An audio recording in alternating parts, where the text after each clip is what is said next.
April 13th, 2000. A Tuesday. The city of Podolsk sits 30 kilometers south of Moscow like a forgotten footnote. Gray industrial blocks, birch trees still bare from a long winter. A commuter railway line threading through the suburbs like an old scar. Boris Pasternak, editor, grandson of the Nobel Prize-winning poet, climbs the stairwell of an ordinary apartment building with the ordinary impatience of a man whose author has gone silent for too long. The manuscript, a cuisine of the century, is overdue. Letters have gone unanswered for 3 weeks. Telephone calls dissolve into silence. He knocks. Nothing. He knocks again. The sound swallows itself in the dense, heavy air of the corridor.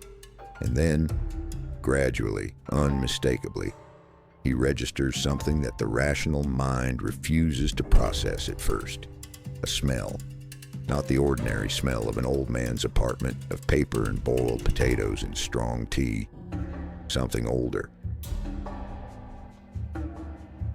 Something that belongs to another category of human experience entirely. Boris Pasternak does not open the door himself. He calls the police. When the door finally gives way, when the hinges surrender to the crowbar and the lock tears from the frame, what the officers find inside will stay with every one of them for the rest of their professional lives. William Vasilyevich Pokhlebkin, 76 years old, one of the most brilliant minds the Soviet Union ever produced, and then systematically ignored, the man who single-handedly saved Russia's claim to vodka in an international legal battle, the man who wrote about buckwheat soup with the precision of a forensic scientist, lies dead on the floor of his apartment, 11 wounds, all made by the same instrument, a long, sharpened screwdriver, a homemade shiv that Pokhlebkin himself had fashioned and carried for protection in his final years, convinced that someone was coming for him. The tool he made to defend his life became the instrument of its ending. The gas burner on the kitchen stove has been left running. The body has lain here for approximately 2 weeks, what the room tells investigators. Work the scene with the methodical unhappiness of people who already suspect this case will go nowhere. The apartment is strange in the way that only a certain kind of obsessive mind produces. Books everywhere, stacked floor to ceiling, organized by a system only their owner understood, some of them unique volumes found nowhere else in Russia. Manuscripts in neat piles, index cards covered in handwriting so dense it resembles encrypted code, the accumulated intellectual labor of a lifetime. And here's what makes the detectives pause. Nothing of obvious material value has been taken. The books remain. The few personal items of worth remain. Even a modest amount of cash sits untouched on the kitchen table. But the manuscripts have been searched. Drawers opened and not properly closed, stacks disturbed and imperfectly replaced as though someone worked quickly looking for something specific among the papers. Not a thief who kills for money, someone who kills for information. The toxicology report arrives and deepens the mystery rather than resolving it. Alcohol is found in the musculature of the deceased, a significant quantity, consistent with forcible consumption. This detail is important because William Pokhlebkin did not drink, not socially, not occasionally, not at all. He was a principled abstainer for whom alcohol was a subject of rigorous scholarly study, not personal indulgence. Someone made him drink before he died or introduced alcohol into his system by other means. Why? To disorient him? To falsify the circumstances? To make a sober, careful, meticulous man look like someone whose end was self-inflicted or accidental? The door to the apartment showed no signs of forced entry. William Pokhlebkin, a man so paranoid in his final years that he installed multiple locks, refused to open the door to the postman, and had ceased communicating with nearly everyone in his life. Opened his door to whoever killed him. He knew his killer, or he was deceived into believing he knew them. On the floor near the body, investigators find a copy of a manuscript. Its title, The Great Pseudonym, Pokhlebkin's final unfinished work, a provocative scholarly investigation into the true origins of Joseph Stalin's Revolutionary, alias. The manuscript's pages are scattered.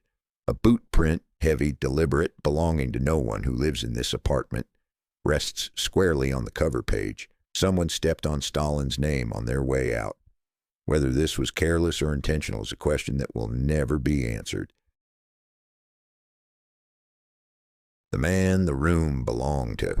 To understand why this matters, why this particular death in this particular apartment in this particular city of 300,000 ordinary souls should concern anyone beyond the immediate family of the deceased, you need to understand who William Pokhlebkin was.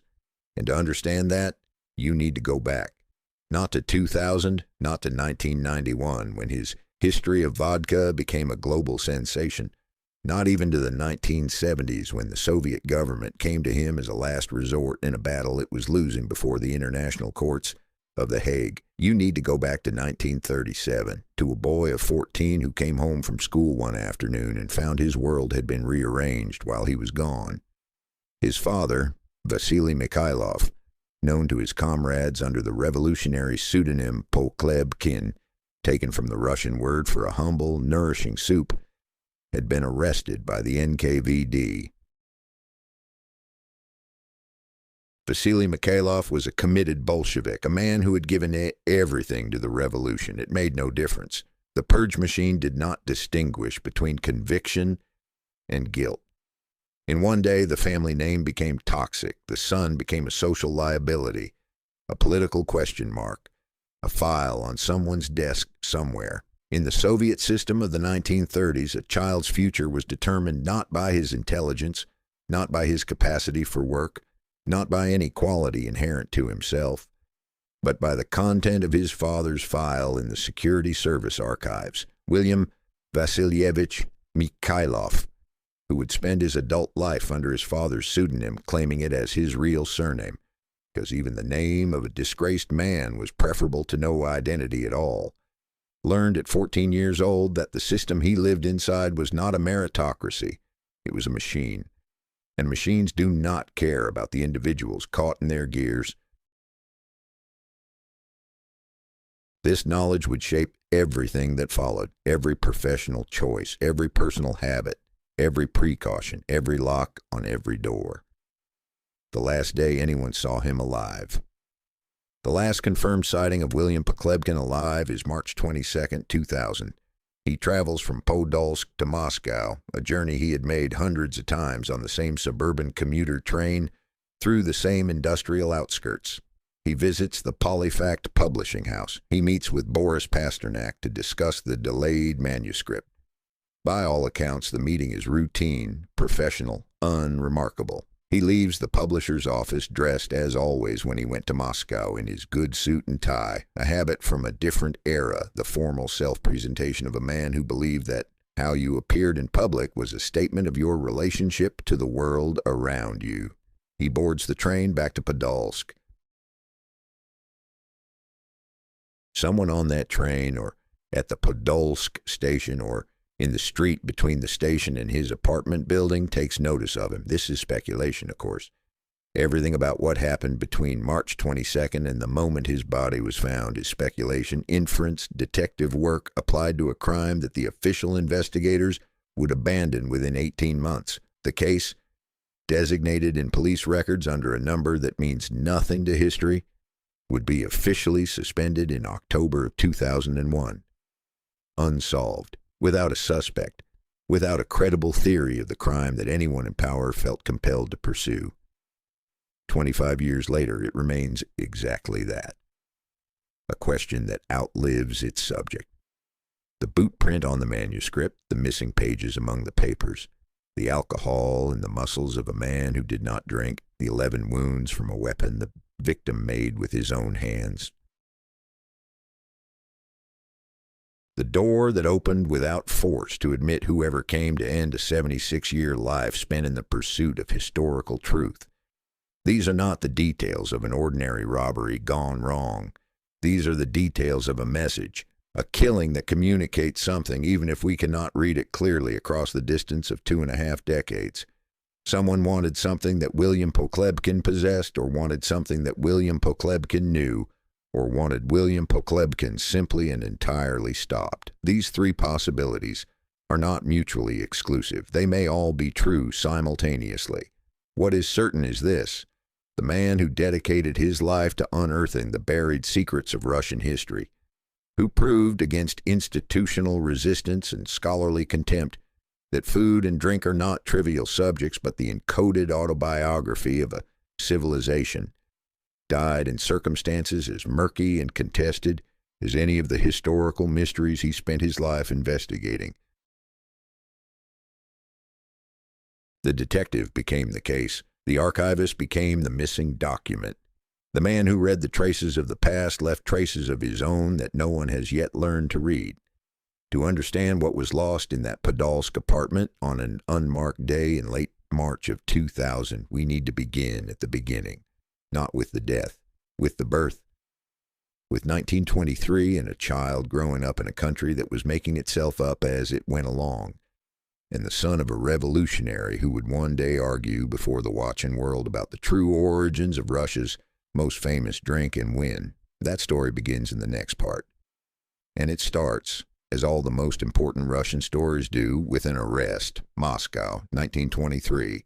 The revolution is 6 years old and still believes in itself.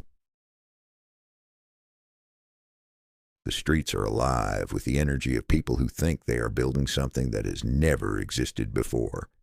A state shaped by pure reason, by historical necessity, by the collective will of the working class given institutional form. Vasily Mikhailov is one of those people, a committed Bolshevik underground operative, a man who carried the revolution in his chest like a second heartbeat. He has adopted, as all the serious men of his generation adopted, a pseudonym. His chosen alias is Pokhlebkin, derived from Pokhlebka, the humble peasant soup made from whatever was available, the food of people who had nothing and made something nourishing from nothing. A revolutionary name, a name that understood dignity and poverty, a name that knew that the most ordinary things contained the deepest truths. On August 20th, 1923, a son is born into this household. The child will be named, depending on which family story you believe, after William Shakespeare, whose works Vasily admired with the passion of a self-educated man. Or the name is a compressed acronym, Vil August, stitching together the syllables of Vladimir Ilyich Lenin and the German socialist August Bebel, the way ambitious parents in that era named children after revolutionary heroes, the way an earlier generation had named them after saints. The family calls him simply William. The name is foreign, literary, slightly impractical. It fits perfectly. The child who will become one of Russia's most singular intellectual figures grows up in a household saturated with political consciousness, with the idea that history is not something that happens to people, but something that people make. His father is a believer.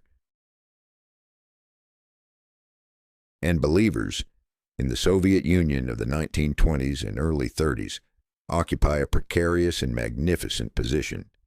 They are the architects of a new world, right up until the moment the new world decides they are the obstacle. The year everything stopped, 1937. This is not merely a date in William Pokhlebkin's biography. It is the fault line of a generation. The year the Soviet Union turned on its own believers with a systematic ferocity that shocked even those who had witnessed the Civil War, the collectivization, the engineered famines. Stalin's great purge consumed party members, military officers, academics, artists, engineers, diplomats, anyone whose competence or independence or foreign connections made them potentially threatening to a system that had decided to mistake paranoia for security. Vasily Mikhailov Pokhlebkin is arrested by the NKVD. William is 14 years old. We do not know the precise moment the knock came, or what words were used, or whether Vasily had time to say anything to his son before the men in their coats took him away. These details are not recorded in any document that has survived because the families of the purges victims learned very quickly that documentation was danger. What we know is the result. A 14-year-old boy wakes up one morning as the son of a committed revolutionary and goes to sleep that night as the son of an enemy of the people. These are not metaphors. They are legal categories with practical consequences that will follow him for the next decade.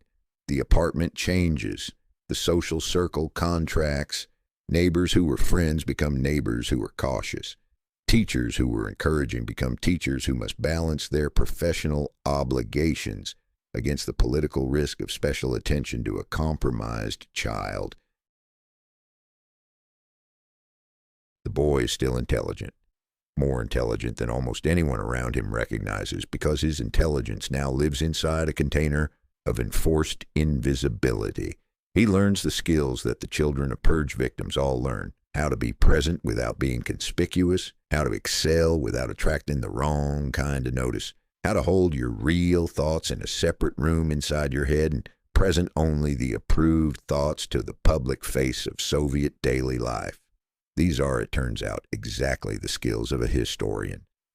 What the war gave him June 22, 1941. Germany invades the Soviet Union along a front of nearly 3,000 kilometers. Within weeks, the war reshapes everything, including the social mathematics of who is acceptable and who is not. The son of an arrested Bolshevik is still politically compromised. But the son of an arrested Bolshevik who volunteers for the front, who offers his body to the defense of the motherland, is performing an act of loyalty that the system can, if it chooses, acknowledge. William volunteers.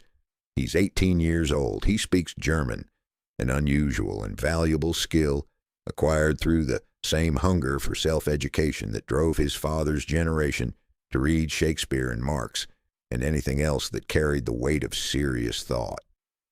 The Army assigns him to a role that matches his capability. He works as a translator and interpreter. On prisoner interrogations, he sits across from captured German officers and soldiers, listens to their accounts, renders them into Russian, watches the faces of men who believed in their mission as completely as his father believed in his, and he files the information away in the part of his mind that will eventually produce some of the most meticulous historical scholarship of the 20th century. Then a shell concussion removes him from frontline service. This is how William Pokhlebkin ends up in an army kitchen. The assignment feels like a demotion, a waste of a trained mind, the kind of thing that happens to people the system doesn't quite know what to do with, capable, dangerous in their capability, best managed by being placed somewhere useful but unimportant. He cooks. He manages supplies. He learns, in the incidental and thorough way that practical work teaches things that no university course can reach: how armies feed themselves, how the logistics of food production under conditions of scarcity reveal the underlying priorities of a military machine, how what people eat and how they eat it encodes everything about who they are and what they value and what they are willing to endure. He does not know yet that he is just enrolled in the most important graduate course of his intellectual life. The letter that changed everything, 1944. The war is not yet over, but its outcome, for anyone paying careful attention to the Eastern Front, is no longer genuinely in doubt. William Pokhlebkin is 21 years old, still in uniform, still a category of person whose post-war future is uncertain, not because of anything he has done, but because of what his father was convicted of being. He writes a letter.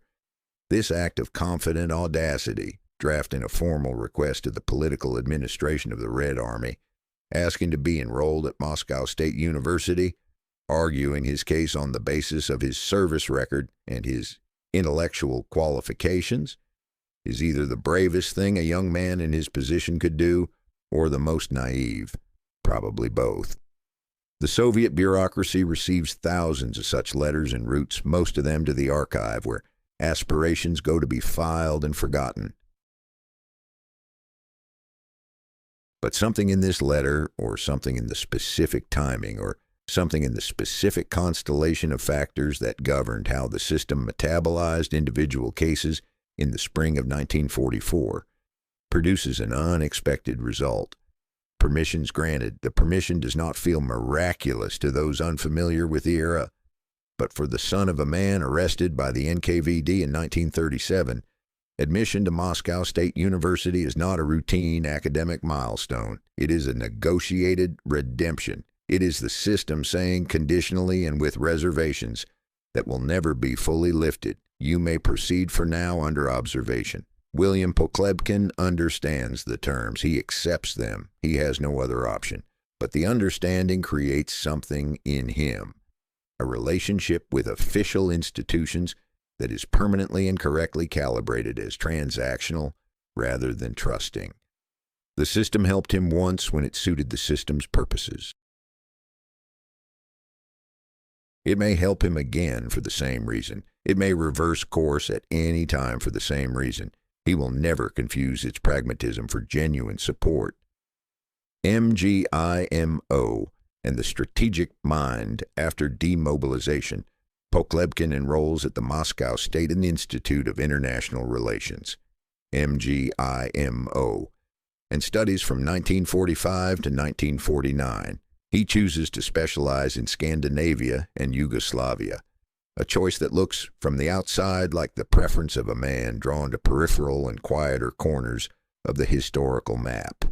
It is actually a strategic calculation of considerable sophistication. Scandinavian history in the Soviet Academy of the late 1940s is a subject without powerful institutional guardians. There is no established orthodoxy about what the Viking Age means in Marxist terms, no party line on Norwegian maritime history, no ideologically sensitive interpretation of Danish constitutional development that could get a researcher into trouble with the wrong supervisor. The field is genuinely open. A researcher working in Scandinavian studies can practice actual historical investigation, reading primary sources with real skepticism, following evidence where it leads, forming conclusions based on what the archives contain rather than what the correct ideological framing requires. For a man who grew up understanding that the gap between official truth and actual reality is the most dangerous terrain in Soviet life, Scandinavian history offers something almost impossibly rare, a space where intellectual honesty and institutional safety could coexist. He takes it. He takes it with both hands. The making of a methodology. The postgraduate years at the Institute of History of the USSR Academy of Sciences shaped Pokhlebkin's intellectual identity in ways that are inseparable from his personal psychology. He becomes, by all accounts, including his own, recorded in later interviews with characteristic bluntness, a difficult colleague, contentious, resistant to authority, prone to arguments with supervisors that are always, from his perspective, about the integrity of the historical record and always, from the supervisor's perspective, about professional hierarchy and institutional deference. These arguments will eventually cost him, but they also reveal something essential about the method he's developing. Pokhlebkin believes, with the conviction of a man who learned at 14 that official accounts are instruments of power rather than instruments of truth, that the historian's primary obligation is to the evidence, not to the institution, not to the prevailing consensus. Not to the ideological requirements of the state that funds the research, to the evidence. This sounds like a simple principle. In the Soviet academic environment of the 1950s, it is a radical and professionally suicidal one. He completes his candidate degree, the Soviet equivalent of a doctorate, in 1952 or 1953, depending on the source. He joins the Institute of History as a research member. On paper, he's inside the system. In practice, he is a man who has managed to get inside the system while refusing to accept the system's most fundamental operating premise, that what the institution says is more important than what the sources say. This tension will define the next decade, and it will resolve inevitably in his departure, not as a defeat, but as the founding moment of everything that follows.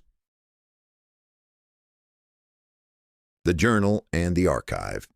In 1955, Pokhlebkin founds Skandinavski Sbornik, the Scandinavian collection, and serves as its chief editor until 1961.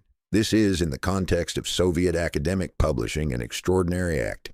He's not a department head. He's not a senior professor with institutional backing and the protection that comes from decades of accumulated political capital. He's a young researcher with a compromised family background who has managed, through a combination of genuine brilliance and strategic positioning, to occupy a corner of the academic world where his presence is tolerated. And in that corner, he builds a journal. He funds it partly from his own earnings. He edits it with the same obsessive attention to detail that will later make his culinary books feel like historical documents rather than recipes.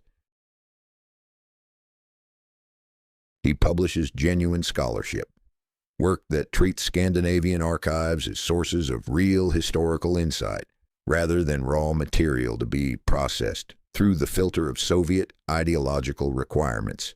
It is, in retrospect, a rehearsal.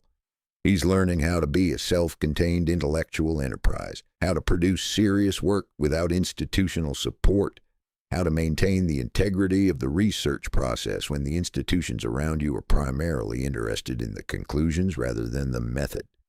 When the Institute of History finally becomes intolerable, when the combination of his contentious personality, his refusal to defer, and the accumulated weight of small institutional betrayals reaches critical mass, he leaves in 1963, not in disgrace, not in anger, or not only in anger.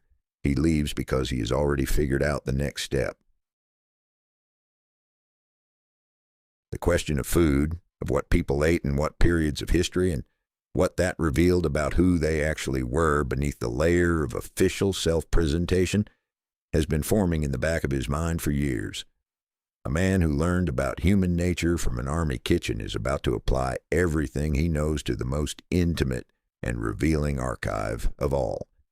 There is a particular kind of freedom that only becomes available after you have lost everything once. William Pokhlebkin lost his social standing at 14 when his father's arrest reclassified the family from believers in the system to suspected enemies of the system. He spent the following decades clawing back a position inside the institutions that had discarded him, the army, the university, the academy. And in each case, he performed the same calculation. How much of my intellectual honesty can I trade for institutional access? And at what point does the trade stop being worth it? By 1963, the answer is clear. The trade has stopped being worth it. His departure from the Institute of History of the Academy of Sciences is not the end of a career.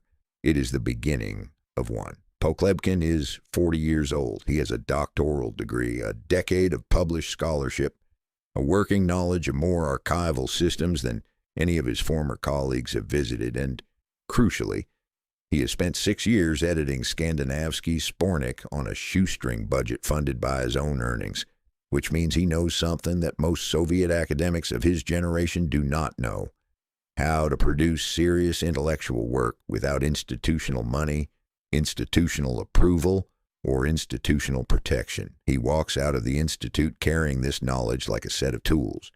He's about to build something with them that the Soviet academic establishment would never have permitted him to build inside its walls. Why food? Why tea? The question seems almost too simple to require an answer. Pokhlebkin chose food as his subject, and specifically the history of food, the documentary archaeology of what Russian and Soviet people ate across the centuries, because food appeared to the institutional eye of the Soviet Academy to be a trivial subject, not worthy of serious scholarly attention, the kind of thing a popularizer might write about for a general magazine audience, but not the stuff of rigorous historical investigation. This appearance of triviality was the most valuable thing about it. In a system where every serious scholarly subject carried the weight of correct ideological interpretation, where the history of industry was really a story about the inevitable triumph of socialist productive relations, where the history of diplomacy was really a story about capitalist aggression and Soviet peacekeeping, where even the history of science was required to honor the contributions of Russian and Soviet minds above all others. The history of food occupied an almost miraculous blind spot. Nobody had written the party line on buckwheat porridge. Nobody had decided what the correct Marxist-Leninist interpretation of borscht was supposed to be. In that blind spot, actual historical investigation could proceed. Pokhlebkin begins with tea.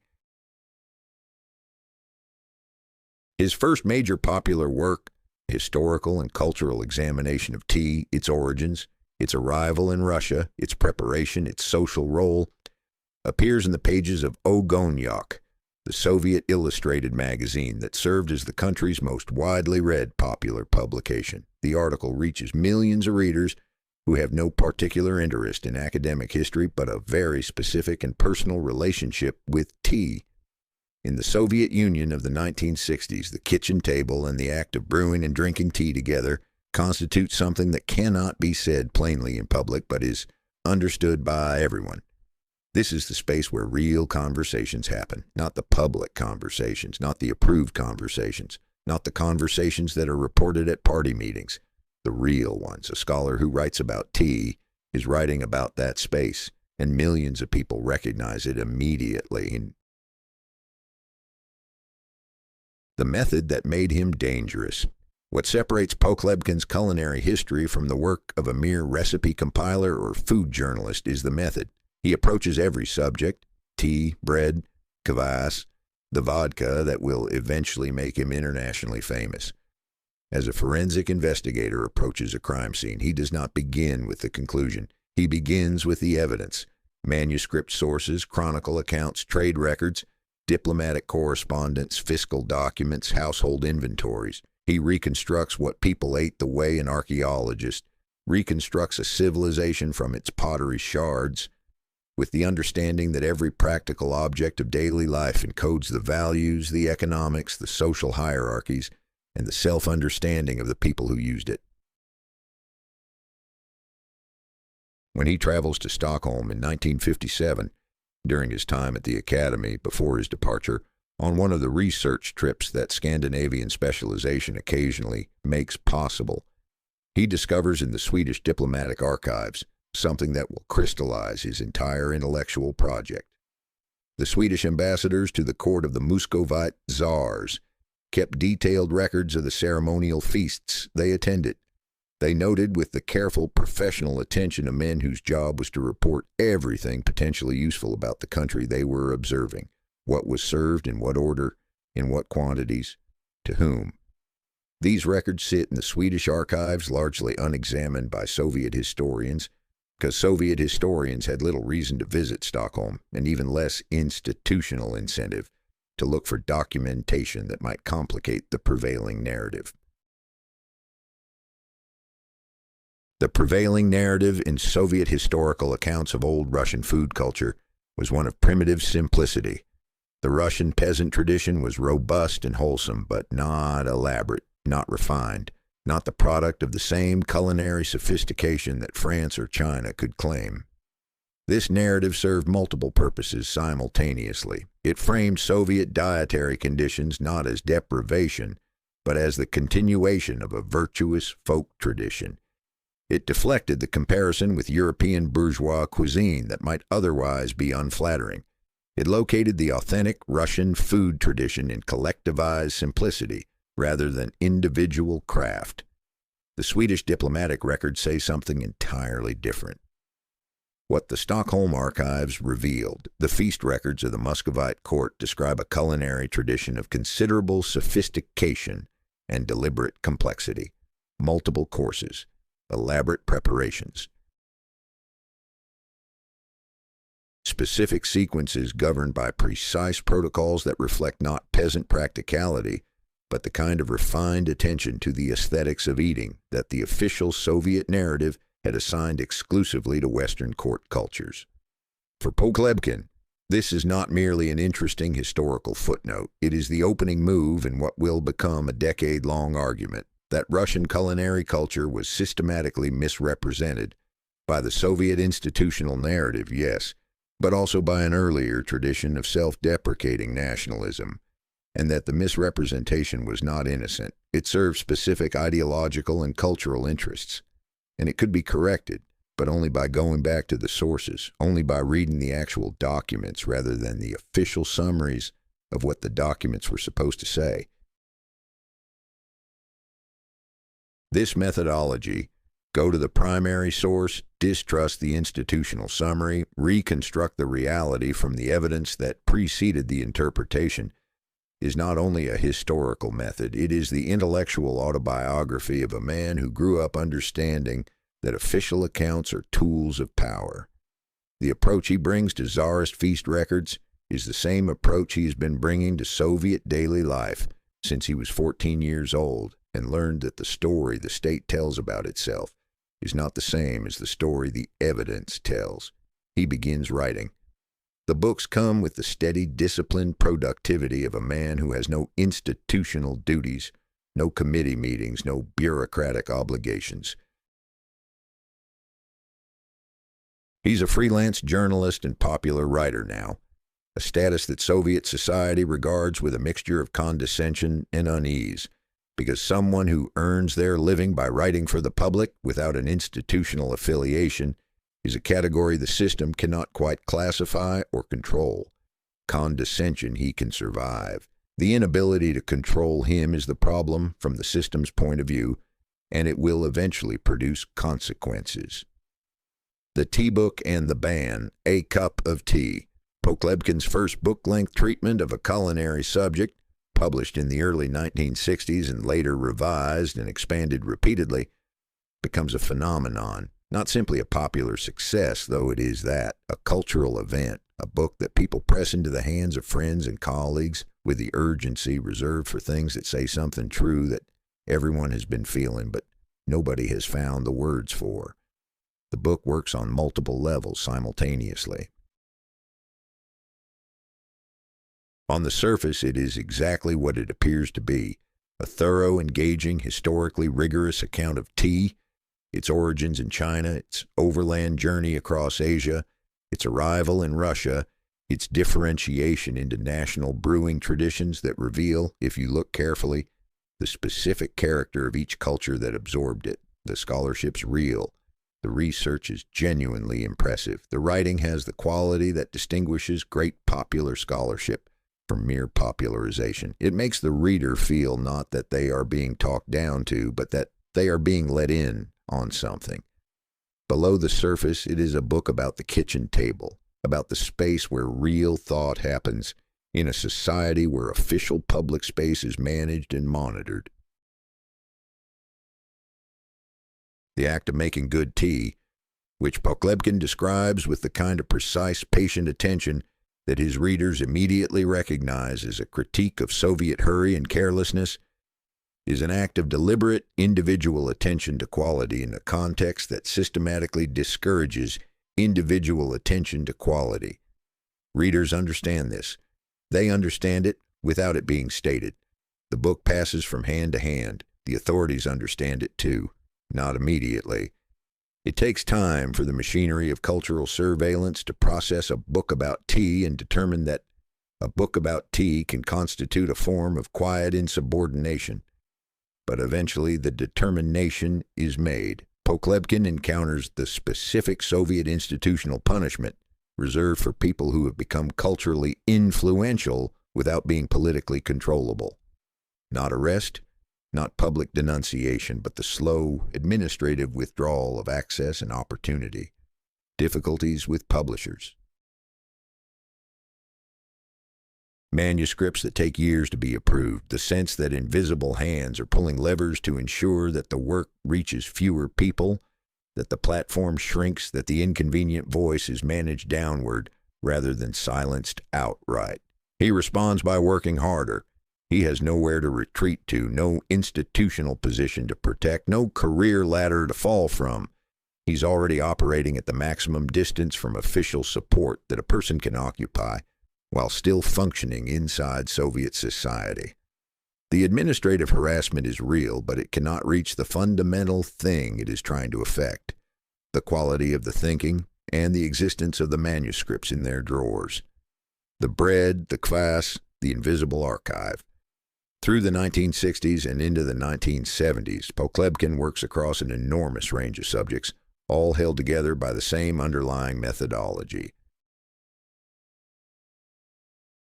He writes about bread, its history in Russia, the specific regional varieties that Soviet standardization had obliterated in the name of industrial efficiency, the techniques that existed in monastery kitchens and village ovens and had been systematically destroyed by collectivization. He writes about kvass, the fermented grain drink that preceded vodka as the national beverage and carries in its history a complete account of Russian agricultural and social life. He writes about spices, about stock making, about the culinary traditions of the various Soviet republics, work that requires him to treat Uzbek pilaf and Georgian stew with the same scholarly seriousness he brings to Russian soups, which is in itself a quietly political act in a context where the narrative of Soviet cultural unity required the suppression of distinctive national traditions. Each book is built on the same foundation, primary sources. Not cookbooks. Pokhlebkin has a barely concealed contempt for cookbooks as a genre, regarding them as the impoverished descendants of a rich practical tradition that they have simplified and distorted beyond recognition. He works from household inventories, monastic records, estate accounts, diplomatic correspondence, medical texts, agricultural surveys. He builds the history of Russian food from the documents that people produced when they were not thinking about food history, but about feeding themselves or their households or their institutions. The archive he assembles in his Podolsk apartment, the card files, the manuscript notes, the annotated sources, the accumulated material of decades of research, is not merely the background to his published work. It is a parallel history of Russia that exists in no institutional repository, that has never been processed by any official system of classification or control, that belongs entirely to the individual intelligence that created it. This is important. This is, in retrospect, what someone wanted. The phone call from the ministry. The year's 1977, or possibly 1978. The accounts differ slightly, and Pokhlebkin himself, in later retellings, is characteristically imprecise about dates he considers less important than facts. What is certain is that at some point in the late 1970s, at the lowest point of his institutional standing, when his publishing difficulties are at their worst, when his income is precarious, when his relationship with the Soviet academic establishment is curdled from mutual indifference into mutual contempt, a telephone call arrives. The caller represents the Soviet Ministry of Foreign Trade. The subject is vodka. Poland has filed a claim before the international arbitration bodies of the time, arguing that the brand name vodka is a Polish invention and that the Soviet Union has no legitimate right to use it in international trade. The financial implications are severe. The Soviet vodka export market is worth hundreds of millions of dollars in foreign currency at a time when the Soviet economy is desperately hungry for exactly that. The institutional scholars, the historians at the Academy of Sciences, the economists, the trade lawyers, have looked at the problem and concluded with the professional caution of people who understand that being associated with a losing argument is career limiting, that establishing the Russian origin of vodka would require a standard of historical evidence that the available documentation cannot support. The ministry needs someone who knows how to build a historical case from indirect evidence, someone who has spent 20 years reconstructing Russian food culture from sources that were never intended to serve as documentation, someone with nothing left to lose institutionally. They need William Pokhlebkin. He accepts. Not because the Soviet state has earned his loyalty. He settled that account in 1937, and the books have been closed ever since. He accepts because the problem is genuinely interesting. Because proving from indirect linguistic and documentary evidence that a specific word in a specific language has a specific origin and a specific history is exactly the kind of detective work that has defined his intellectual life. And because somewhere in the closed Soviet archives that will now be open to him for the first time, there are documents about Russian food and drink history that no researcher has been permitted to examine for decades. He's being offered access to a room that has been locked his entire career in exchange for solving a puzzle that his entire career has been preparing him to solve. He picks up the tools and goes to work.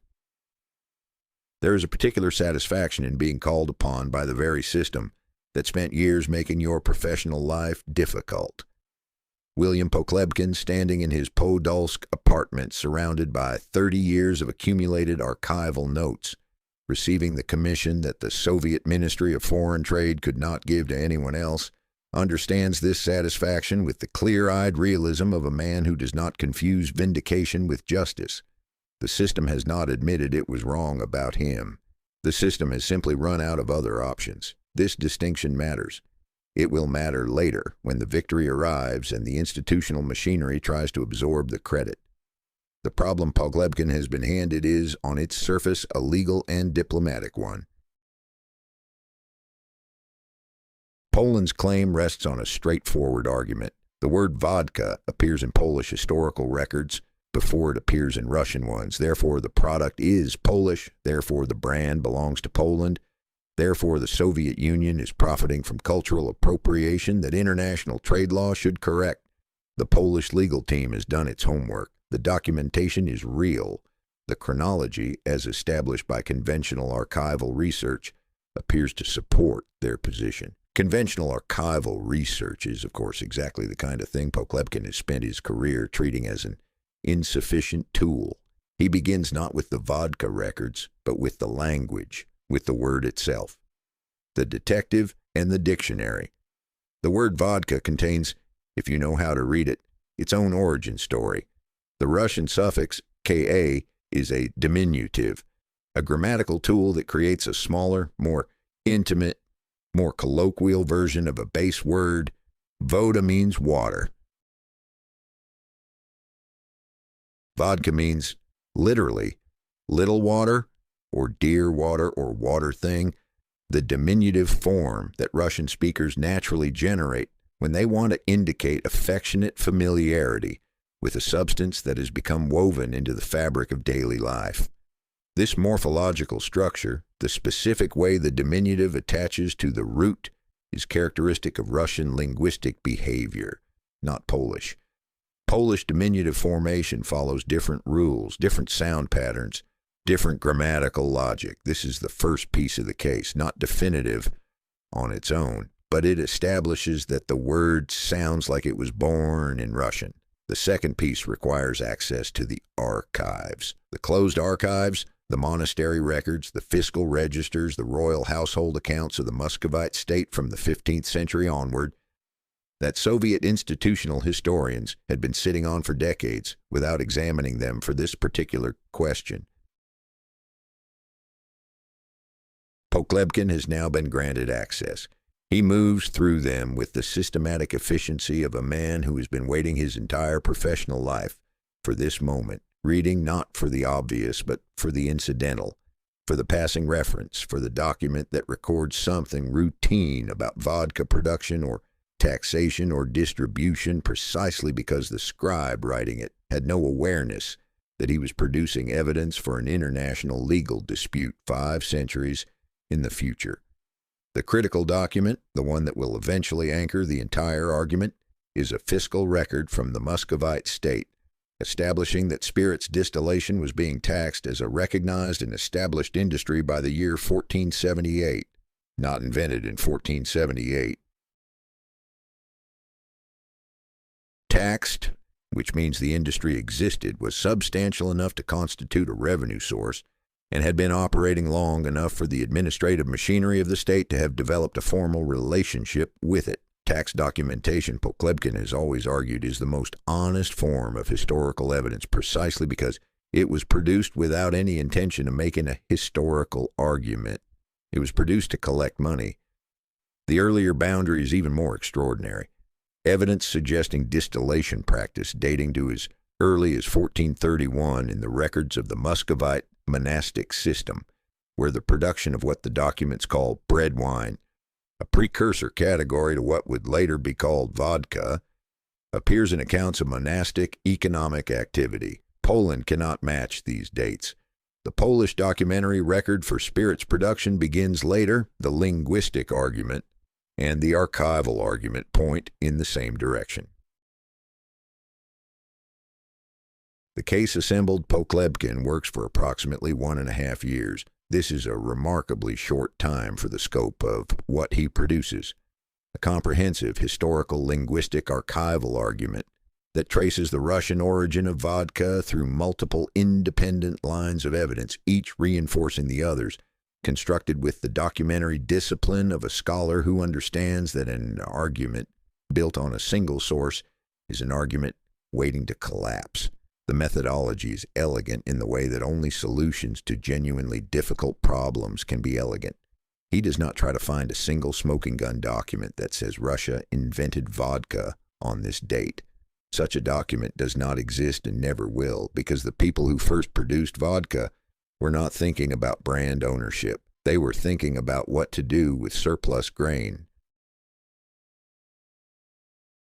Instead, he builds a converging web of evidence from taxation records, chronicle mentions, linguistic analysis, monastic accounts, diplomatic correspondence, and the archaeological history of distillation technology in Eastern Europe. Each thread, taken alone, is suggestive. Together, they form something that functions in the arena of historical argument as proof. The Soviet legal team takes his research to the international arbitration process. The counterpart on the Polish side reviews it. The arbitrators review it. The Soviet Union wins. The year's 1982. The export rights to the vodka brand name remain with the Soviet Union. Hundreds of millions of dollars in annual foreign currency earnings are preserved. The Ministry of Foreign Trade, which called on Pokhlebkin as a last resort when every institutional scholar had declined the assignment, now has its victory. Pokhlebkin returns to Podolsk. He receives no state award, no honorary degree. No formal acknowledgement from the Academy of Sciences that the man they had been administratively suffocating for 2 decades just delivered to the Soviet state one of its most significant legal and commercial victories of the entire Brezhnev era. He receives his agreed payment and his continued freedom to work. This is, he understands perfectly well, exactly what he agreed to. The book the world was waiting for. For 9 years after the arbitration victory, the research Pokhlebkin conducted for the state sits in classified form, available to government users, visible to everyone else. Then 1991 arrives. The Soviet Union dissolves. The classification system that governed what could and could not be published collapses along with the institutional architecture that maintained it. Pokhlebkin publishes A History of Vodka. The book is everything the classified research report was and more. Because Pokhlebkin, freed from the constraints of legal argumentation, has expanded the investigation into something far richer than a defense brief. He has written the complete cultural biography of a substance, tracing its origins, its spread, its integration into Russian social and economic life, its transformation from a monastic, medicinal preparation into a national institution, its role in the fiscal structure of the Tsarist state, its relationship to political power across 5 centuries. He has written, in other words, a history of Russia through the lens of its most famous and most controversial product. The book lands in a world that is, in 1991, acutely interested in Russia. The collapse of the Soviet Union has produced a global hunger for understanding, for genuine insight into what this country actually is, beneath the layers of Cold War caricature and official Soviet self-presentation. A History of Vodka offers exactly that. A portrait of Russian culture from the inside, built on primary sources, written with the compressed authority of a man who spent decades learning to reconstruct civilizations from what they ate and drank. International publishers move quickly. Translations appear. In 1992, Penguin Books publishes the English edition. It sells across Europe, across North America, in markets that have no particular investment in the Russian-Polish territorial dispute, but a genuine and growing fascination with Russian cultural history. Journalists write about it, academics cite it, general readers, who have been waiting without knowing it for a book that treats vodka as a serious subject, find in it exactly the combination of rigorous research and compelling narrative that makes serious popular history work. the prize that changed everything. In 1993, the Glenfiddich Award, one of the most prestigious international prizes for food and drink writing, sometimes described in Russian coverage of the event as the Nobel Prize of Culinary Literature, is awarded to William Pokhlebkin for a history of vodka. The award is, in the context of Pokhlebkin's biography, an almost unbearably ironic event. The man who was denied institutional recognition by the Soviet Academy for 3 decades, whose manuscripts were delayed and whose access was restricted, and whose work was treated as unworthy of serious scholarly acknowledgement, now holds an international prize that his Soviet colleagues, the ones who sat on committees and received their apartments and their dachas and their academic titles, could not have imagined winning. The validation comes not from Moscow, but from the West. Not from the system he worked against, but from the world outside it that, it turns out, was paying attention. He's 70 years old. He receives the news in Podolsk, in the same apartment where the research was done, surrounded by the same archive of card files and annotated manuscripts that has been the material infrastructure of his entire intellectual life. He does not travel to receive the prize in person. Accounts differ on whether this is due to the administrative difficulty of international travel for a man of his age and financial means, or to the characteristic reclusiveness that has deepened considerably in the post-Soviet years. The prize money, by all accounts, does not significantly alter the material conditions of his life. He remains in Podolsk. He continues working. The shadow across the triumph. But here's where the story develops a fracture, a crack in the foundation of the narrative that Pokhlebkin himself constructed, and that international media enthusiastically amplified. In 2013, more than a decade after Pokhlebkin's death, the Russian drinks historian Boris Rodionov publishes a detailed critique of the vodka origin argument. Rodionov's central claim is striking: the international legal battle at The Hague, as Pokhlebkin described it.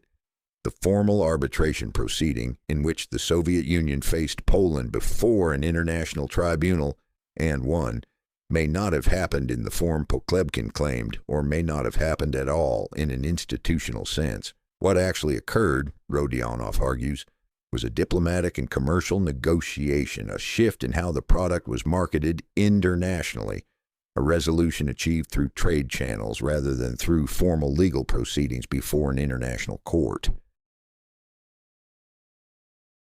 If Rodionov is correct, and he is a serious scholar whose archival work cannot be dismissed without engagement, then the dramatic story of the vodka war contains an element of constructed mythology, not the research. The research stands, the linguistic analysis stands, the archival documentation stands, the conclusions about Russian origin stand, but the framing, the lone scholar summoned by a desperate state, the international courtroom, the formal legal victory, may be partly the product of Pokhlebkin's own narrative instincts applied to a reality that was rather more mundane. This possibility does not diminish Pokhlebkin's scholarly achievement. The research was real. The historical argument was genuinely persuasive. The international recognition was genuine. But it places him in a complicated position. As a man who spent his entire career insisting on the primacy of evidence over narrative, he may have allowed the narrative of his own most famous achievement to exceed what the evidence strictly supports. Or, and this is the interpretation his defenders advance, Rodionov is working from incomplete access to the relevant documents, some of which may remain classified, and the full story of what happened between Moscow and Warsaw in the late 1970s and early 1980s has not yet been told. The brand that outlived the scholar. The commercial aftermath of a history of vodka creates problems that Pokhlebkin neither anticipated nor knew how to manage. His name and his research become, in the chaotic vodka market of the post-Soviet 1990s, an asset that various commercial interests want to attach to their products.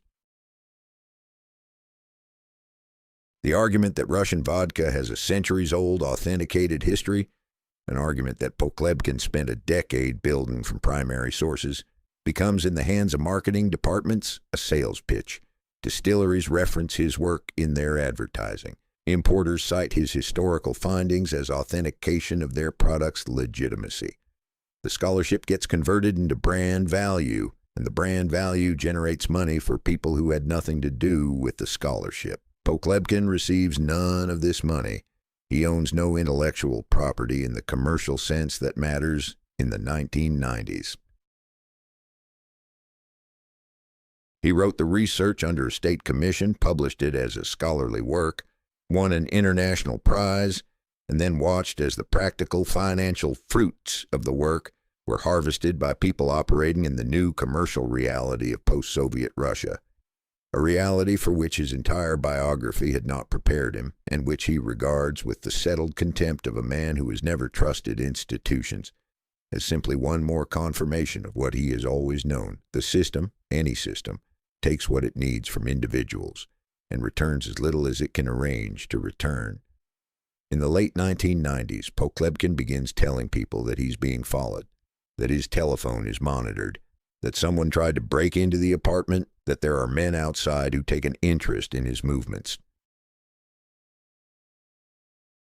His acquaintances, the few who remain after decades of deliberate isolation, file these reports under the category of an old man's anxiety, the paranoia that sometimes develops in people who have lived too long with too much justified suspicion. They are sympathetic. They do not act on what he tells them. In March of 2000, dressed in his good suit and tie, he makes his last trip to Moscow. In April of 2000, the door to his apartment is broken down. The vodka war was won, the archive was lost, and the question of what exactly was in those disturbed manuscripts, what William Pokhlebkin knew that someone needed him to stop knowing, remains as unanswered in 2026 as it was on the afternoon Boris Pasternak stood in the corridor and registered before his rational mind had fully processed it, the smell of something irreversible. There is a specific kind of loneliness that belongs to people who outlived their era. Not the loneliness of isolation, though that comes too, but the deeper loneliness of watching the context that gave your life meaning dissolve and be replaced by something you do not recognize and do not trust.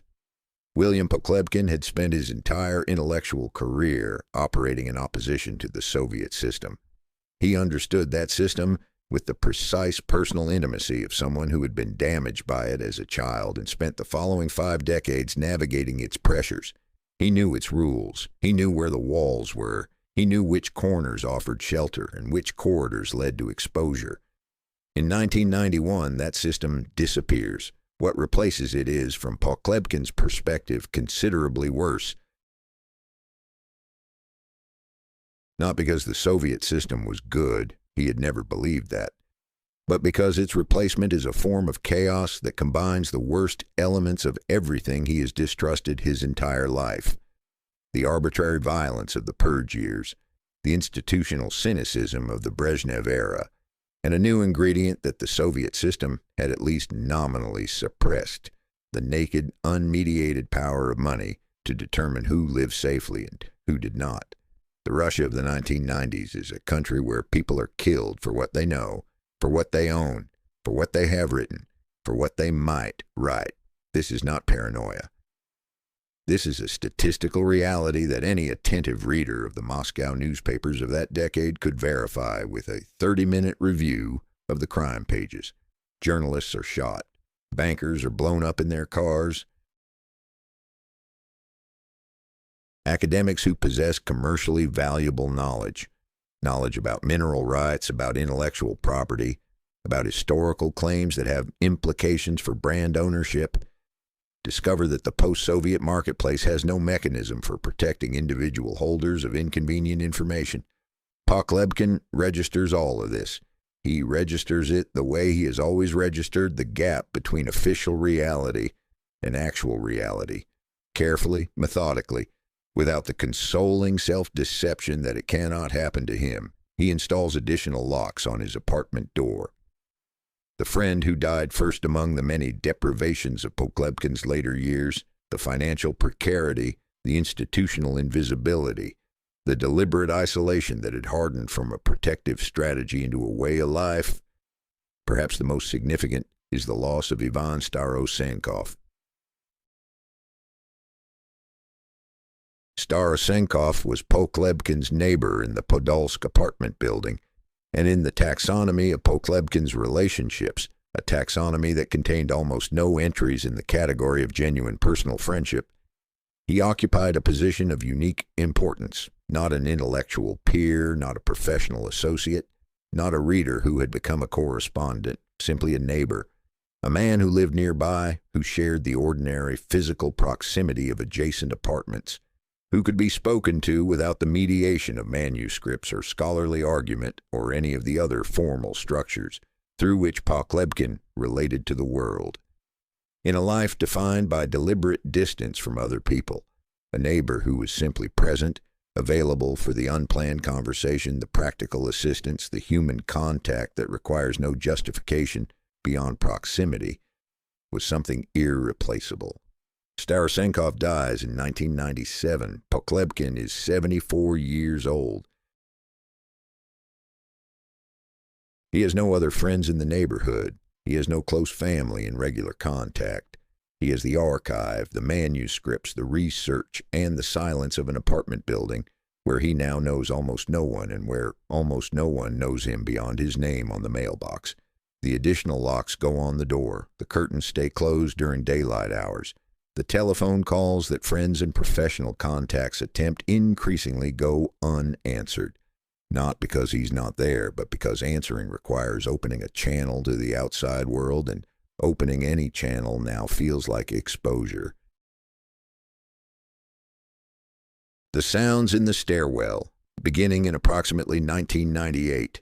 The accounts come from neighbors interviewed after the murder, from the few remaining professional contacts who had sporadic communication with him in his final years, from the publisher Boris Pasternak, whose visits to Podolsk became the primary thread connecting Pokhlebkin to the outside world.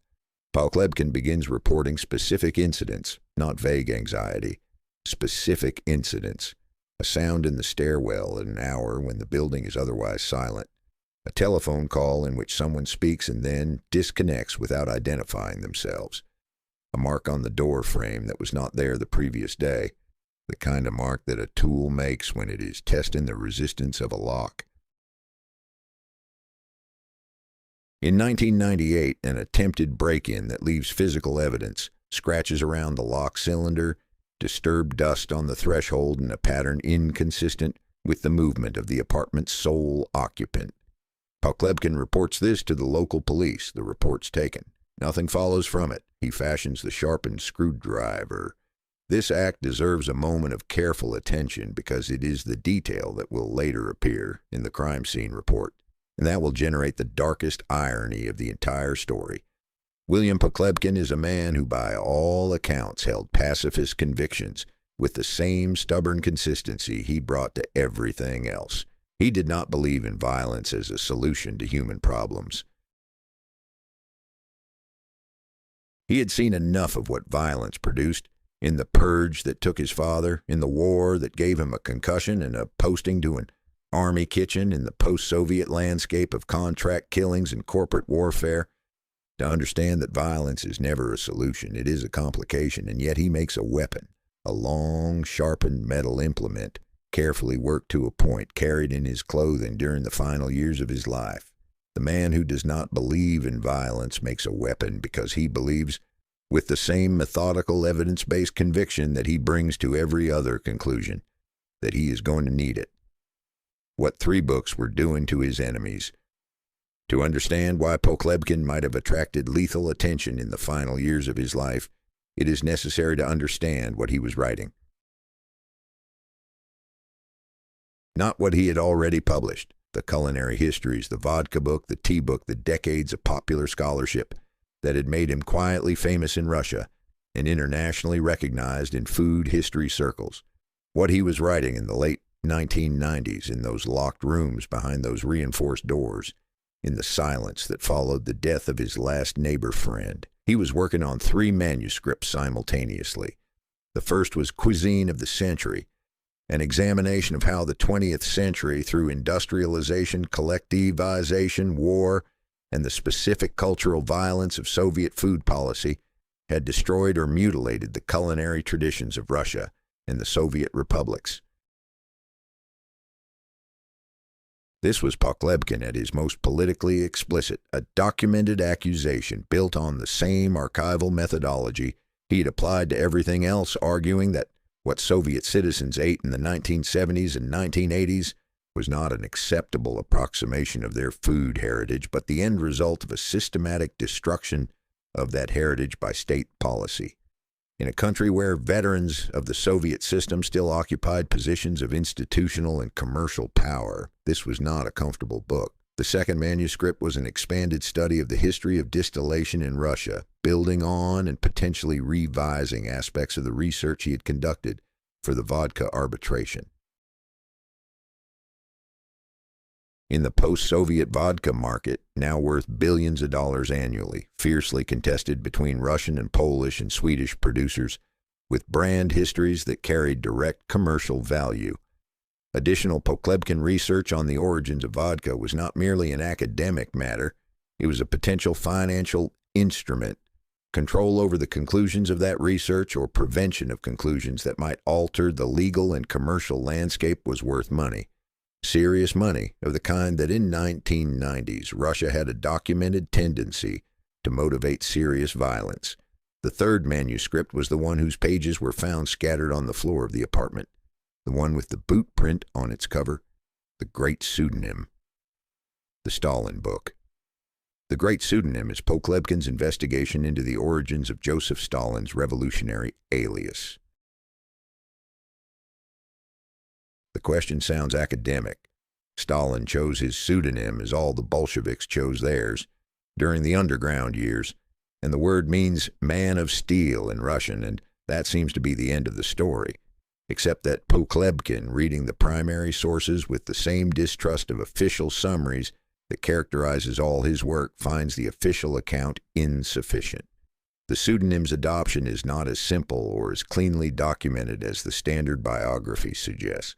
There are questions about when exactly it was first used, in what context, whether its adoption was entirely self-generated, or whether it emerged from a specific set of circumstances that the official Stalin mythology had reason to so press.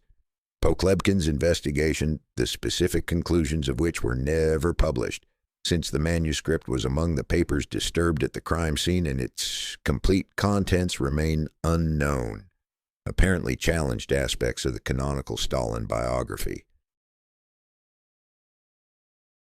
Consider the political landscape of Russia in the late 1990s in which this manuscript was being written.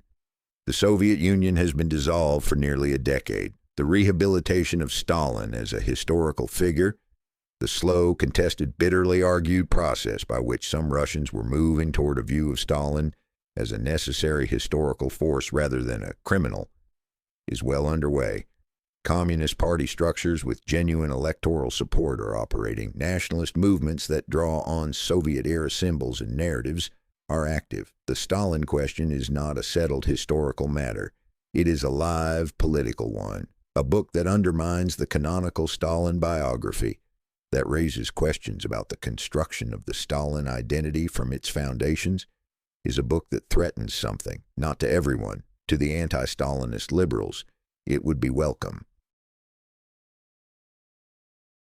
But to the various political and ideological formations that had built themselves around the Stalin myth, it would be precisely the kind of threat that the 1990s had shown, repeatedly, to be potentially lethal to its authors.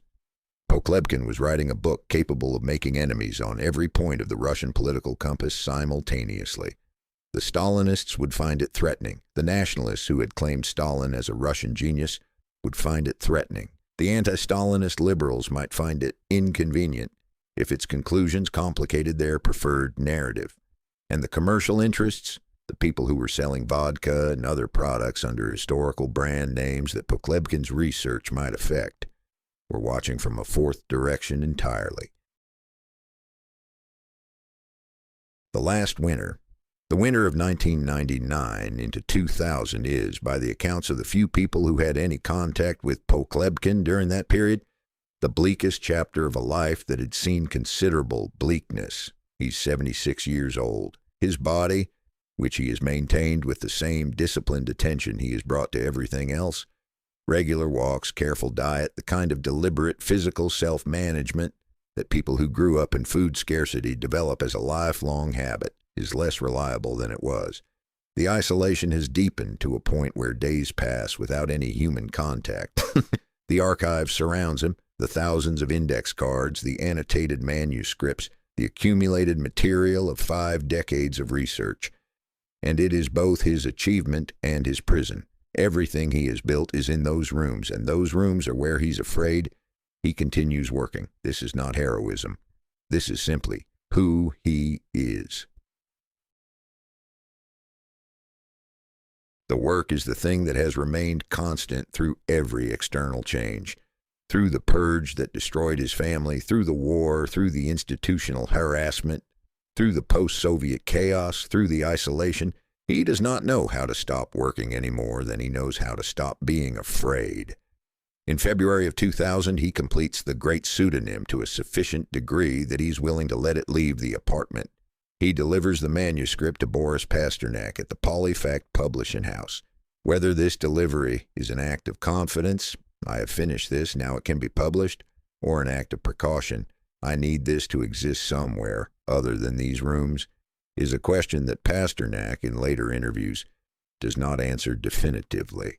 Possibly Pokhlebkin himself could not have said which it was. On March 22, 2000, dressed in his suit and tie, he makes the trip to Moscow.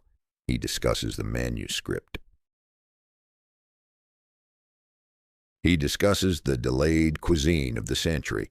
He boards the train back to Podolsk. He's seen alive by no one after that day. What the apartment said about the last hours. When the police reconstruct the final scene from the physical evidence, the position of the body, the distribution of the wounds, the location of objects in the apartment, the running gas burner, the searched manuscripts, what they produce is a picture that resists every simple explanation. The 11 wounds are not the pattern of a spontaneous altercation. They reflect a sustained physical confrontation between people in a small space. Pokhlebkin fought. For a 76-year-old man in declining health, in the enclosed space of his own apartment, against an attacker, or attackers, who came prepared, this represents something, not resignation, not surrender, but the same stubborn resistance that had defined every significant moment of his professional life. The weapon used against him, his own sharpened screwdriver, means either that the killer disarmed him immediately upon entry, or that Pokhlebkin himself produced the weapon during the confrontation, and it was turned against him. Either scenario requires physical proximity. Whoever killed William Pokhlebkin was close enough to take the weapon from his hands. The door showed no signs of forced entry. He opened the door. He opened it to someone or to some pretext.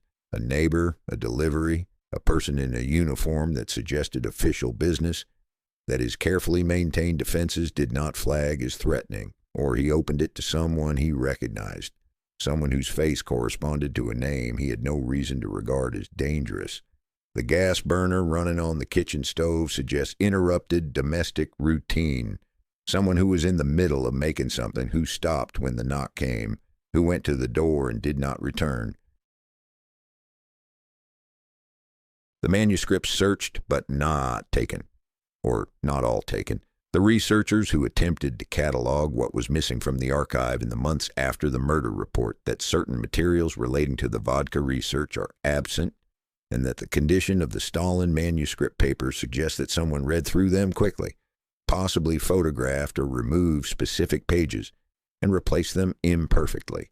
What they were looking for, they either found or decided, was not there. The prediction he made and didn't make in the last interviews Pokhlebkin gave, sparse, carefully controlled encounters that he permitted with decreasing frequency through the late 1990s. He does not say directly that he expects to be killed. He's not a melodramatic man. Melodrama belongs to people who want attention, and Pokhlebkin has spent his life avoiding attention of every kind, except the attention of serious readers engaging seriously with serious work. But he says things that, read afterward, carry the weight of a man who has done the calculation and arrived at a conclusion he's not sure how to live with. He says that certain kinds of knowledge in certain historical contexts make their possessor a problem to be solved rather than a resource to be consulted. He says that the Russian tradition of killing the messenger, of eliminating the bearer of inconvenient information rather than engaging with the information, did not end with the Soviet Union. He says that the archive is the most important thing, that the work must survive even if the worker does not, that he has taken what precautions he can. He says these things in the abstract, in the professional tone of a scholar discussing the sociology of knowledge. But the locks on the door and the sharpened screwdriver in his pocket are not abstract. He knew, not specifically, not the name, not the date, not the mechanism. But he knew the shape of what was coming, with the same methodical accuracy that had allowed him to reconstruct the shape of Russian culinary history from the indirect evidence of tax records and diplomatic correspondence. He read the traces, he understood what they indicated, and there was nothing, in the end, that the understanding could do for him. Russia in the year 2000 has a well-developed institutional relationship with unsolved murders. This is not an accusation. It is a statistical and administrative fact that any serious criminologist of the period would confirm without hesitation. The decade of the 1990s produced a volume of homicides, contract killings, criminal enterprise violence, the settling of commercial and political disputes by means that bypassed the legal system entirely, that overwhelmed the investigative capacity of a police apparatus that was itself being restructured, underfunded, and in many regions actively corrupted by the same forces that were commissioning the killings. By the year 2000, the system had developed a kind of institutional metabolism for this category of case. The death is discovered, the initial response is genuine. Detectives attend the scene, evidence is collected, witness statements are taken. A case file is opened with a number that places it in the administrative sequence of violent deaths requiring investigation. The investigators work the case with the tools available to them, which are considerably fewer than the tools available to investigative bodies in countries that did not spend the 1990s dismantling their institutional infrastructure, and then, gradually, with the bureaucratic inevitability of a process that has been repeated hundreds of times, the case cools. The leads that seemed promising in the first weeks reveal themselves as insufficient. The witnesses who seem knowledgeable turn out to know less than their initial statements suggested, or become less available for follow-up interviews, or develop a reluctance to participate that has a quality of fear about it rather than mere inconvenience. The file remains open, technically, because closing it would require either an arrest or a formal declaration of investigative failure, neither of which the institution is eager to produce. On October 22, 2001, 18 months after the body of William Vasilyevich Pokhlebkin was discovered in his Podolsk apartment, the investigation is officially suspended. Case number 54,264. No suspect identified, no arrest made, no prosecution initiated. The file goes into the archive. What the funeral said, the burial takes place at Golovinskoe Cemetery in Moscow. This is not Podolsk, where Pokhlebkin lived for his last decades. This is Moscow, the city he came from, the city that produced him and then spent 30 years making his professional life difficult, and then, in the end, swallowed him back. He's buried near his father.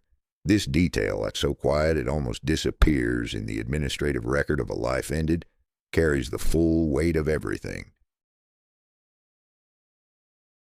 Vasily Mikhailov, arrested by the NKVD in 1937, convicted under the machinery of the Great Purge, rehabilitated posthumously in the Khrushchev era, as the system acknowledged what it had done to an entire generation of its own believers. buried under his real name, Mikhailov, not Pokhlebkin. The revolutionary pseudonym was his alias, not his identity.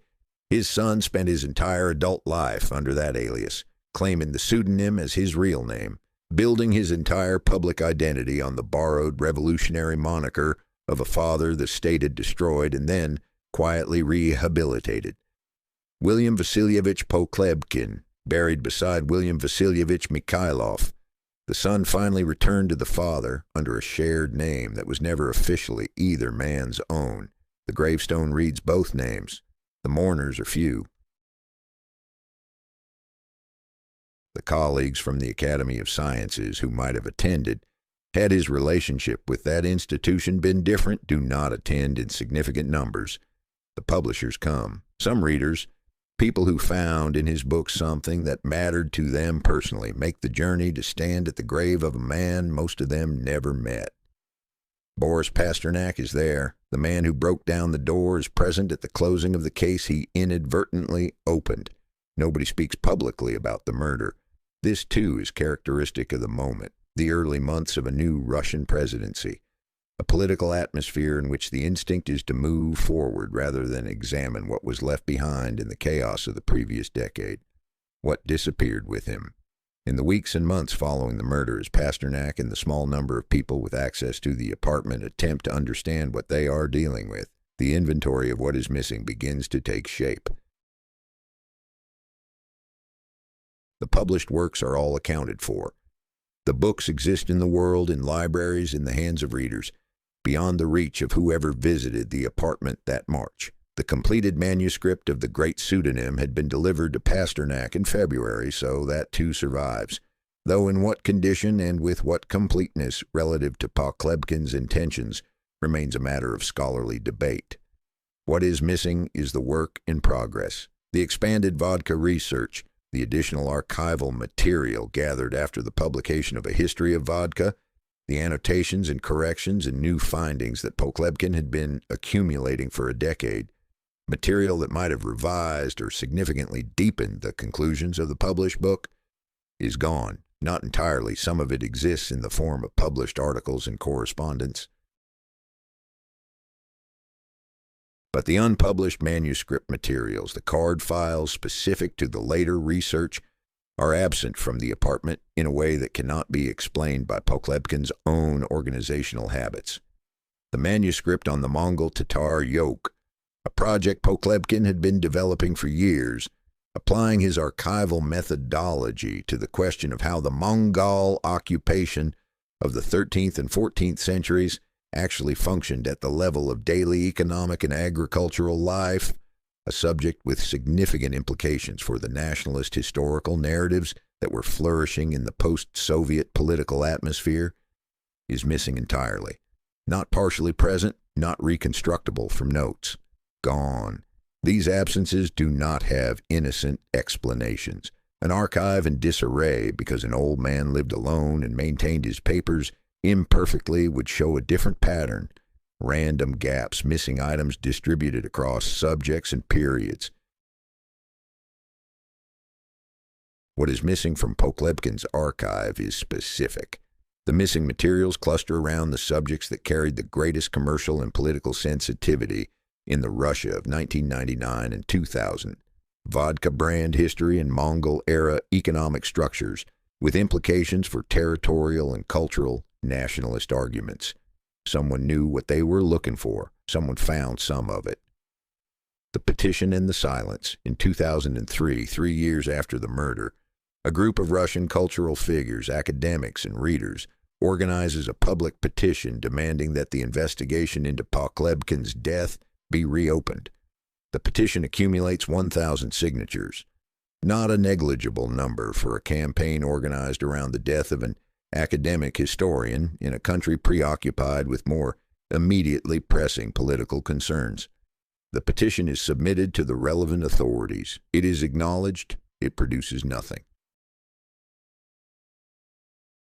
No new investigative action is taken. The case file remains suspended. The 1,000 signatures join the archive. This response, or rather, this non-response, is itself informative, a case that the authorities genuinely believed was a random crime of opportunity, a burglary gone wrong, a stranger violence of the kind that statistical probability distributes across any urban population, would be a case that the authorities would have no particular reason to resist reopening. The resistance to reopening, the administrative momentum toward allowing the suspension to stand, the institutional non-engagement with a petition that represents real public concern, these are behaviors consistent with a case where someone somewhere in the institutional structure has a reason to prefer that the investigation not proceed. Whether that preference reflects active protection of a known perpetrator or merely the bureaucratic inertia of an institution that has no incentive to expend resources on a case it has already processed and filed is impossible to determine from the outside. The effect is the same either way. The theories that grew in the silence, nature abhors a vacuum.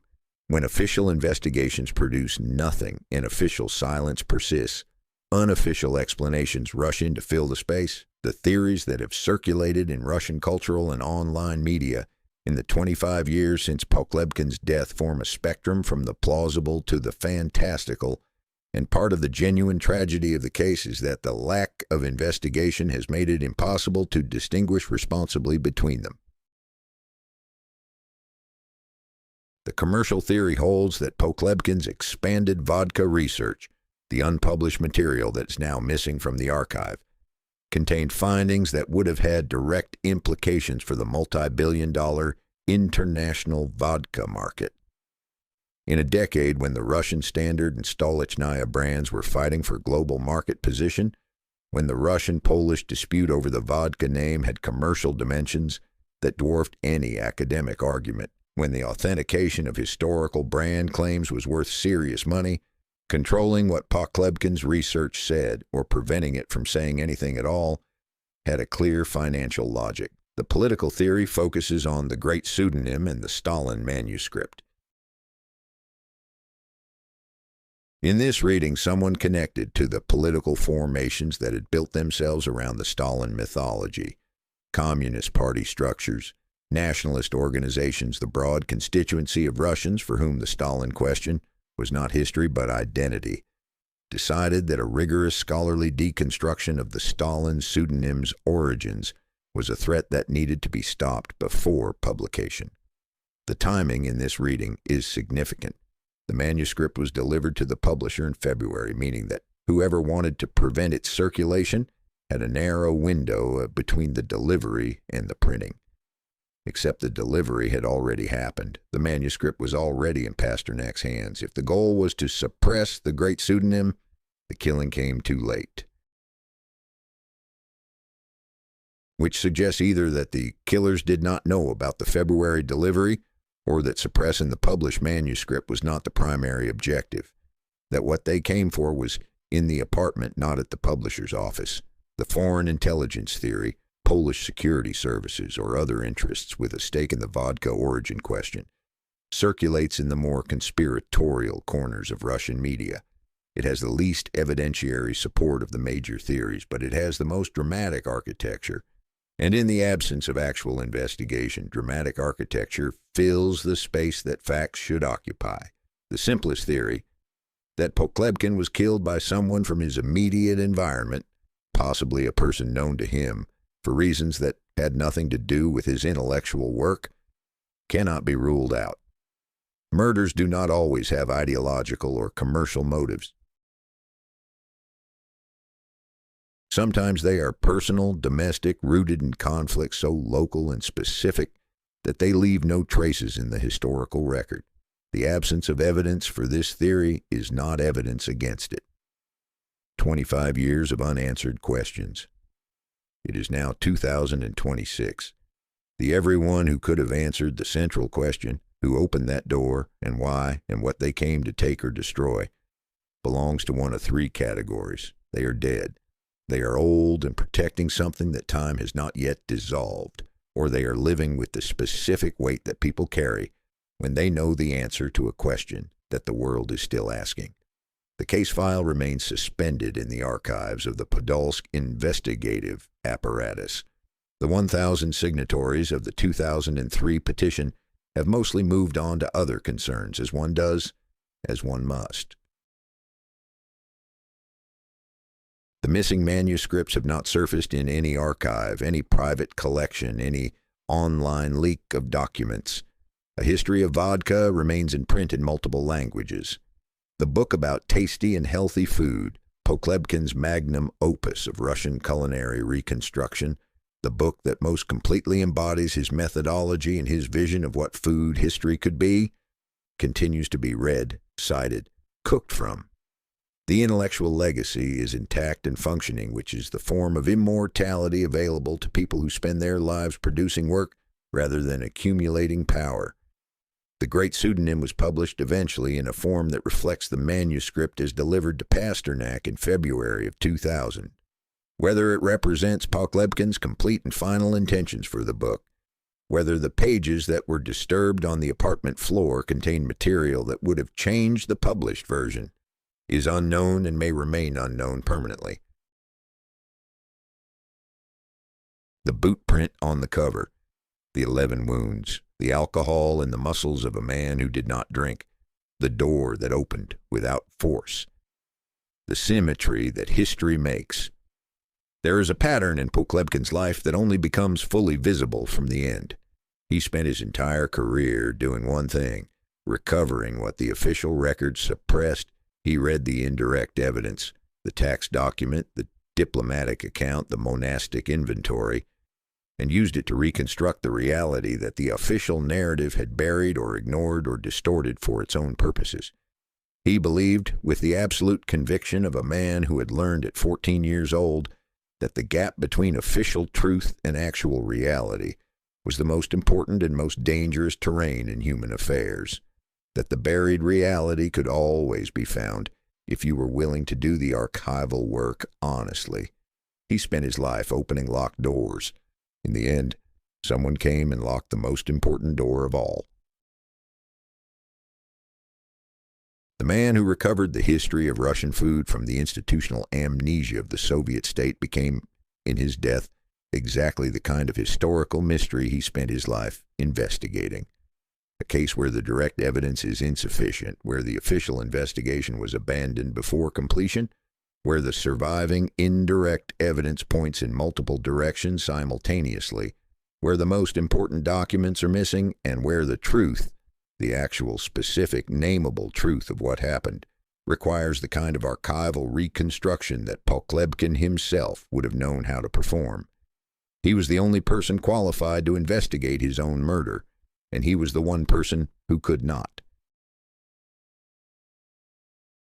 What the archive still holds, somewhere in the existing institutional records, in the suspended case file, in the internal documents of the Podolsk police, in the archives of the publishers and editors who worked with Pokhlebkin in his final decade, in the private papers of people who knew him or knew about what was happening to him in those last years, there are traces, indirect evidence, documents produced without awareness that they would one day constitute the evidentiary record for the most important unanswered question in the biography of one of the 20th century's most singular Russian intellectuals. The methodology exists to read those traces. Pokhlebkin spent 50 years developing and demonstrating it. Apply it to primary sources with genuine skepticism. Distrust the official summary. Follow the evidence where it leads rather than toward the conclusion that is institutionally convenient. Do not stop when the first layer of documentation runs out. Go deeper. Go sideways. Find the tax record and the diplomatic correspondence and the monastic inventory that nobody thought to classify as relevant. The case is not closed. The case was merely suspended, which is a different thing entirely. Somewhere in Russia, someone is still alive who knows what happened in that apartment in the last days of March 2000. They know the name, they know the reason, they know what was taken and what was left and why those specific choices were made. They have been living with this knowledge for 25 years. Through 2 decades of Russian political transformation, through the death of contemporaries who might have corroborated or complicated their account, through the gradual fading of the public memory of a scholar whose books outlasted the institutional silence around his death. Time does not close cases. Time only changes what it costs to keep them open. The archive waits.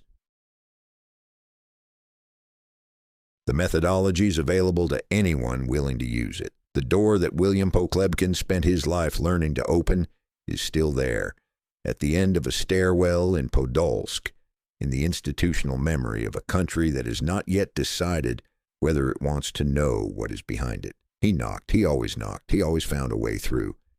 The question, the final, irreducible 25-year-old question, is whether anyone, in the end, will do the same for him.